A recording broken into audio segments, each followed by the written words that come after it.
Bismillah ve salatu ve selamu ala Resulillah ve ala alihi ve sahbihi ve men vala. İmam Bukhari rahmetullahi aleyhinki Sahih Bukhari namlı kitabındaki dersimizdeki devamında bugün İmam Bukhari Hazretleri tüvende mundaqdaydı. Hamda Türk'e qarab, Türk'ni sütür qilib namoz o'qish haqida to'xtalayotir. Albatta bu yerda hamda kichik qisqa masalan hosillarni sütür qilsa durus bo'lgan qarg'a vaqtida yo'g'on odamlarni masalan biroqda ko'ngil olmaydigan yo'g'on turklarni oldida istir qilsa bu albatta haqiqatan tag'im afzal deyish bo'ldi. Shuningdek Hazrati Umar roziyallohu anhu bundoq deganda namoz o'qigan odam ay turk yo'lni quruq gap sotadigan odam qarg'a vaqtida namoz o'qiydigan odamlar turkka qarab turkni istir qilib namoz o'qishi bu muhim haqliq degan. Quruq gap sotadigan kishilarga nisbatan masjidning turkini ibodat uchun istir qilib ishlatilgan odamlarga ishiltish bu yerda texnik haqliq deydi. Chunki bu muhaqqaq bir ibodat o'rni bo'lg'achqa. Shuningdek Hazrat Umar roziyallohu anhu turkka qarama ikki turkning orlig'ida qisilib namoz o'qiydigan odamlarni ko'rgan vaqtida uni darhol turkning tuyiga akilib yaqin qilib qo'ygan deydi. Turkni o'zi istir qilib. Va shundoq degan, turkka qarab namoz o'qi deb eskartib qo'ygan. Shuningdek mush hadisdan hamda Ibn Saymir rahmatullohi alayh agar bir ikki qadam mengib qolsa namozda ma'lum namoz ehtiyoji tufaylidan durust deb qaragan. Masalan, oldida namoz o'qib bo'lgan vaqtida imom bilan birga bir ikki qadam ya bir ikki rakatga o'giramadi. Masalan, o'giramagan vaqtida darhallam atrofga odam namoz o'qib bo'ldi-da salomdi. U xalq menish kerak. Oldida bir turk bor. Ya bir qadam ya ikki qadam maqsa turkni ya sustur qilib bo'ldi. Shu vaqtda darhal bir ikki qadam menib turkni o'zi sustur qilsa bunda vaqtida bo'ladi deb qaragan. Bo'lmo. Mush Umar ibn Xattob roziyallohu anhuniki mush qilqidan ilingan. Chunki Umar odamlarga tutib akilib bilan turk yaqinlab qo'ygandan keyin albatta bir ikki qadam ma'musa, 3-4 qadam ma'musa turk yaqinlash qilib bo'lmaydi. Endi 502 numaralı hadisda İmam Bukhari Hazretleri bizga Mekke ibn İbrahim hadisi so'zlab bergan dedi. Bu zat dedi. Bizga Yazid ibn Abi Ubayd hadisi so'zlab bergan dedi. Bu zat dedi. Men Salamet ibn Akva degan sahabining huzuriga kelatdim dedi. Bu ay masjiddagi Qur'onba turkniki tuyda namoz o'qiydi. Bu yerda Qur'on bor degani Hazrat Osmon ibn Affon roziyallohu anhu Qur'oni Karimni o'zining davrida kelgan vaqtida ratlab chiqqan. Qayta yozgan masalanchi ko'chirib. Shu vaqtida Qur'oni Karimni Madinada birini qo'yib bir necha Qur'onlarni turli islom shaharlariga avatgan, muhim shaharlarga.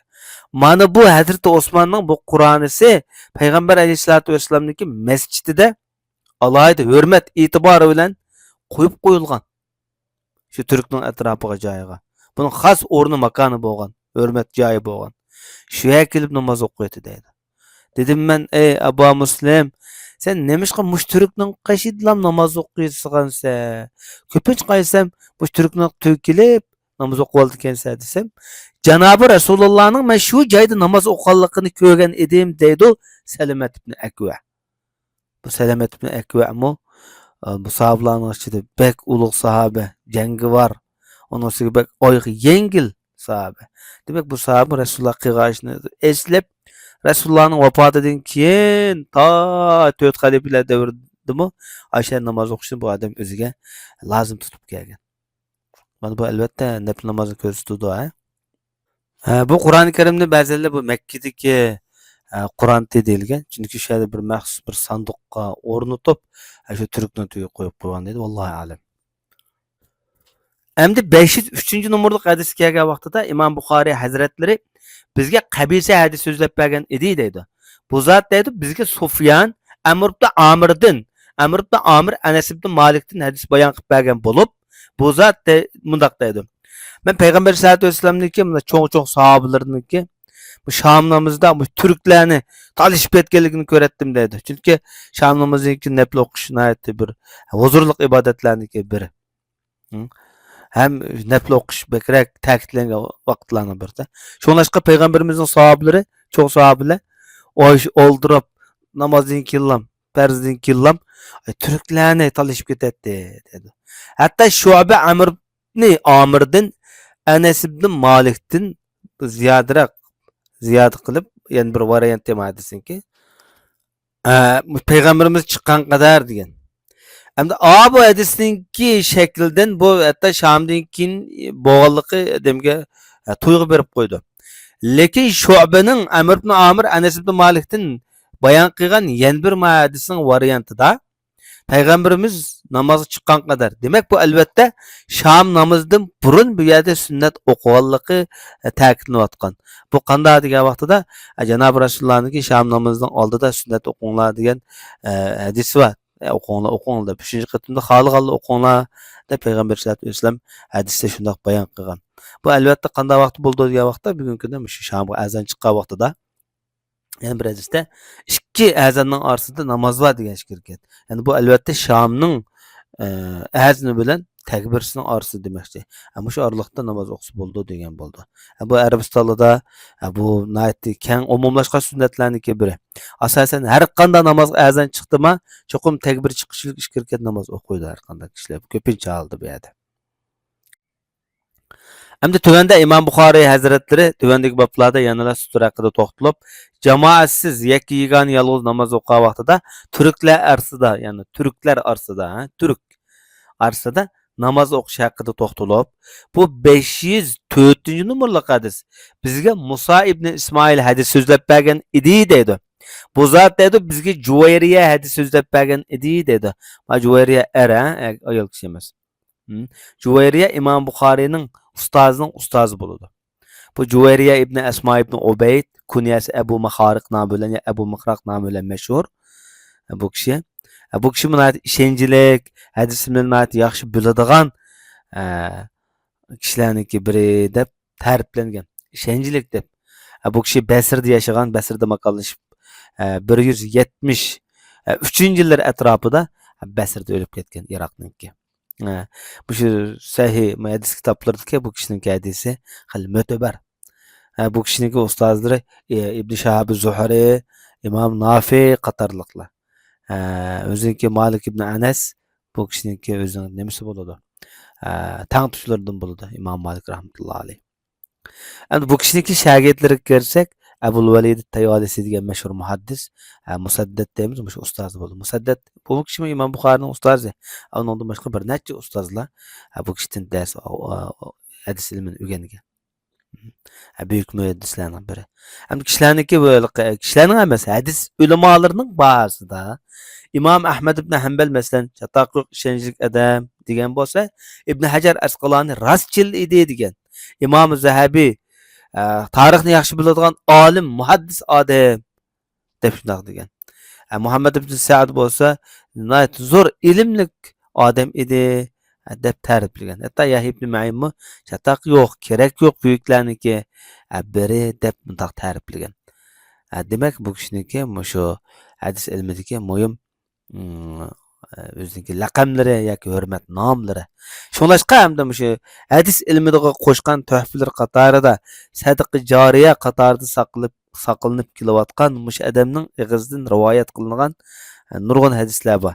Jumladan İmam Buxoriy rahmetullohi alayhi masalan 42 dona hadisi mush kishining nomidan bayon qilib chiqargan. Abu Davud Tayalisi masalan bu shagirdi o ikki hadis bayon qilgan. Sahih Muslimda 10, Sunan Nasai'da 10, Abu Davudda 2 hadisi bor. Demek mushu odamniki ilmi tuhfalar qatorida. Endi bu kishi Nafi'dan bayon qilgan. Nafi' bo'lsa Abdullah ibn Umardan bu hadisni bayon qilib chiqqan bo'lib, Payg'ambar sollallohu alayhi vasallam baytga kirdi. Bayt degan bu yerda Baytulloh, Janob Rasululloh Makfati jilnisi Baytullohga kirgan. Shuni demoqchi. Shu vaqtda Baytullohga Payg'ambar sollallohu alayhi vasallam kirgan edi dedi. Kirgan vaqtida bir necha sahobalar bor. Jumladan Usama ibn Zayd, Osman ibn Talha, Bilal ibn Rabah, mana mushular. Osman ibn Talha bugun qadar avlodi mush Makkaning ochiqsini, Kabening ochiqsini saqlab kelayotgan Shayba oilasi bular. Mushular birga Rasululloh bilan birga kirib, uzun turdi ishida edi. Shu vaqtida yenib chiqqan. Ben Resulullah'ın akıstıllam tuncu bulup kirgen adam mentim deydi Abdullah ibn Ömer. Karanım Abdullah ibn Ömer'nin erismenlikiga. Ezelden Resulullah ba vaktıdın tatip, yok vaktıdın tatip, Cenab-ı Resulullah'ın muş izgay acayip şundak erismen ki Resulullah'ın çık derhal men kirdim deydi. Kirip Bilal'da sordum. Cenab-ı Resulullah ne namaz oku dedim deydi. Şu vaxtda oldidagi ishki türkning arsida oku deydi deb javob berdi. Çünkü evde bir neçe Türk bo'lgan. Aldı ishki Türk bo'lsa, bu ishki Türk shu Yemen tarafga qaraydigan, hadi Ruknul Yamani tarafda ichidagi Türk ya. Mush ishki Türkning orasida Janob Rasululloh namoz o'qigan. Sol tarafida bir Türk, o'ng tarafida bir Türk, keyinda 3 Türk. Shu vaqtida 6 Türk bor ekan nimada? Baytullahda. Shu ishki Türkning orasida namoz o'qigan. Yemen tarafga qaraydigan deb shundoq degan edi. Hem de tövende 505. numaralı hadiste İmam Buxari rahmetullahi aleyh bizge Abdullah ibn Yusuf hadis sözlep bergen idi deydi. Bu zat deydi bizge Malik Nafi'din. Nafi' Abdullah ibn Ömer'din bu hadisini bayan qilib bergen bolup Peygamber aleyhissalatu vesselam Kabe'ga kirgen vaqtida Osama ibn Zeyd, Bilal, Osman ibn Talhatil Hacebi bati deydi. Miyada bu adamning laqabi bilan bayan qilgani Osman ibn Talhatil Hacebi deb. Osman Hacib degan bo'ladi. Bizning xuddi Yusuf Xas Hacib deganga o'xshash. Hacib degan miyada Osman Hajabiy degan Makkaning Baytullohninki ochiqchisi ega odam degan bo'ladi. Shu bizniki Yusuf Xas Hacib degan Hacibmi? Shu Hacibdan borliq kelgan, ha? Hacibdan. Shuning bilan bo'lib bor. Derhal hamda Rasululloh ishga kirgandan keyin Kabani taqab qo'ydi-da. Taqab qo'yib, shu yerda ma'lum vaqt turdi. Bilal chiqqan vaqt sordum deydi Abdullah ibn Ömer. Peygamberimiz nima ish qildi desam, sol tarafida bir Türk, o'ng tarafida bir Türk, oqisida 3 Türkni qo'yib, shu vaqtida Baytullohda 6 Türk bo'lardi. Peygamberimiz namoz o'qidi deb shunadi. Demak, keyinda 3, o'ng solda birda 2, birisi yana boshqa tarafda bo'lsa kerak-da. Şu namoz o'qidi dedim. Bu boshqa hadisdan keyin mana bir shakli, bizga Ismoil dedi, menga Malik hadis so'zlab bergan. Shu vaqtida men o'ng tarafida ishki Türk bor deb, mandami deb bergan dedi. Hamda boshqa hadisda shu Türk xuddi bilinmaydigandek ko'rindi. Chunki men o'ng tarafda asli ishki Türk bor ekanda, shu namoz o'qiganda sol tarafimiz bir Türk. Hamda ba'zilar mush ishki Türk deb ta'riflagan, o'ng tarafida ishki Türk bor dedi. Ba'zilar ishki Türk orasida bor deb, men o'ng tarafning yana bir yuqori tarafidagi Türkni hisob qilmagan bo'lishi mumkin. Yani şu ba'zi variantda hadisniki o'ng tarafida ishki Türk bor deb bundaqmi ta'riflagan hamda. Hamda shu bugungi kunda masalan shu Türkning orasida namoz o'qilgan vaqtida sap uzib qolgan ahvollar bo'ldi.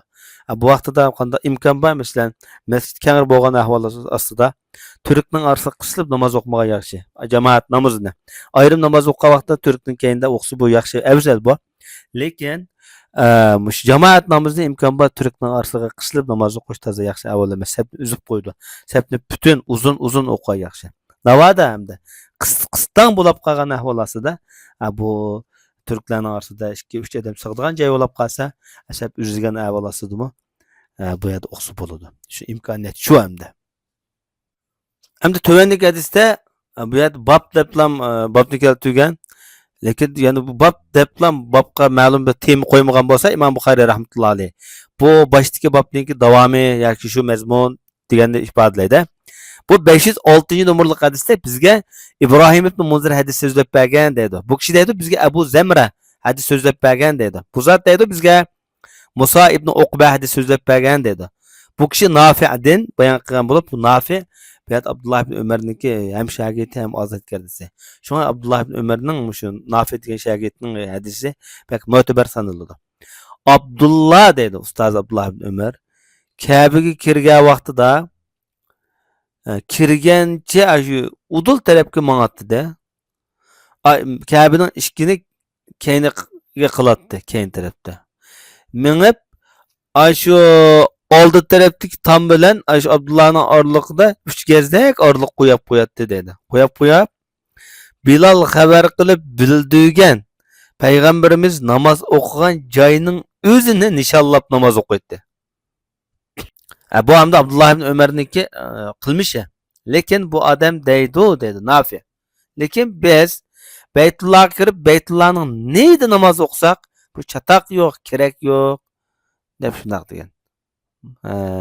Hem Beytullah'ın içi kirgədim qibla qıyan dese, işkitdən başqa yerə hem de işkitdinki bu soğusun bulsa işki qaramaydı deyilgan.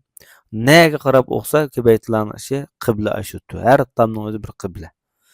Bugün dersimiz müşahiş boğay ve sallallahu ala nebiyina Muhammed ve ala alihi ve sahbihi ecmaîn.